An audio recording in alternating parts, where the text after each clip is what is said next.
రాజ్ రాజ్ రాజ్ చంపేరా చంపే.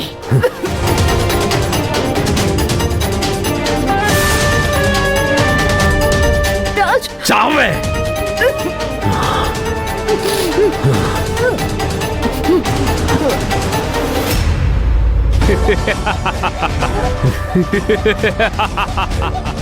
దీని ఆస్తి నాదే.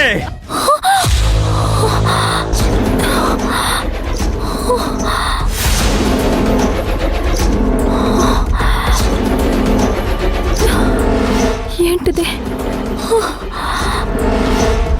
అయ్యో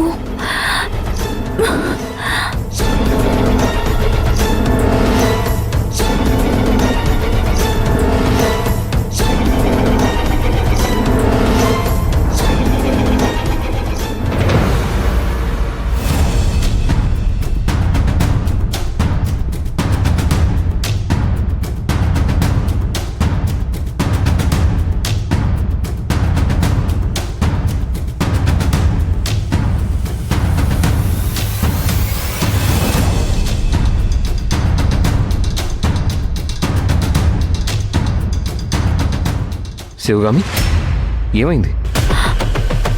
అది చెప్పు. అది శిశిరాన్ని చంపేసినట్టు కలొచ్చింది.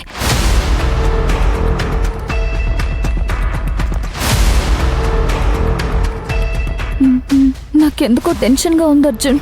ఒకసారి నేను శిశిరతో మాట్లాడాలి. శివగామి, పిచ్చా నీకు? నువ్వు మరీ ఇంత అమాయకంగా ప్రవర్తిస్తున్నావేంటి? ప్రతిసారి శిశిర శిశిర అంటూ కలవరిస్తూ ఉంటావు.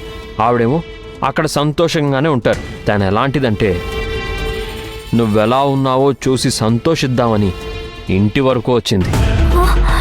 ఏంటి? ఇంటి వరకు వచ్చిందా? మరి నన్నెందుకు కలవలేదు? నేనే కలవనివ్వలేదు శివగామి.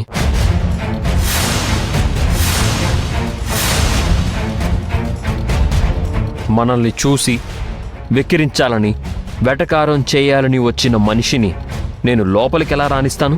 అర్జున్, అసలు తను ఎందుకు వచ్చిందో ఏమో. లేకపోతే నీకోసం పూలు పళ్ళు తీసుకొని వచ్చిందనుకున్నావా నువ్వు?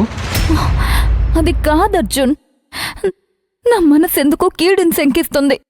నువ్వు శిశిర గురించి ఆలోచించడం మానే. ఎందుకంటే శిశిర అక్కడ సంతోషంగానే ఉంది. ఆదిని ఆడించగలిగినంత capacity, mind set, will power అన్నీ ఉన్నాయి శిశిరకి. నువ్వేం కంగారు పడకు, భయపడకు. అయినా నీకు ఉద్యోగం దొరకనప్పుడు శిశిర గుర్తు రాలేదు. నీ కూతురు స్కూల్ ఫీజు కట్టనప్పుడు శిశిర గుర్తు రాలేదు. కానీ ఇప్పుడు మాత్రం నీకు శిశిరకి ఏదో అవుతుందని కలొచ్చింది, వెళ్ళి మాట్లాడాలి అంటున్నావు. తను ఎలాంటి మనుషుల మధ్య బతుకుతుందో నీకు తెలుసు కదా. శిశిర ఏమీ భయపడిపోయే జింక పిల్ల కాదులే. ఆది తోడేలైతే మీ చెల్లెలు తిరగబడే ఆడపులి లాంటిది. నువ్వేం కంగారు పడకు. ఇప్పుడు మన పరిస్థితి ఎలా ఉందో నీకు తెలుసు కదా.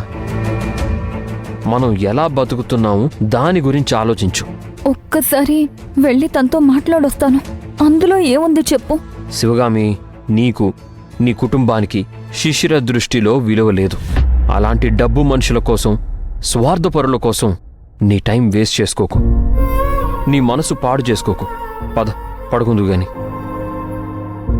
నాకు నిద్ర పట్టదు అర్జున్. ఒక పక్క భవానీని స్కూల్కి పంపించాలనే ఆలోచన, ఇంకో పక్క శిశిరకేమవుతుందో అనే ఆలోచన.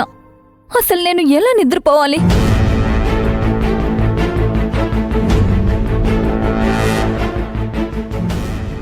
రా, ఇలా పడుకో.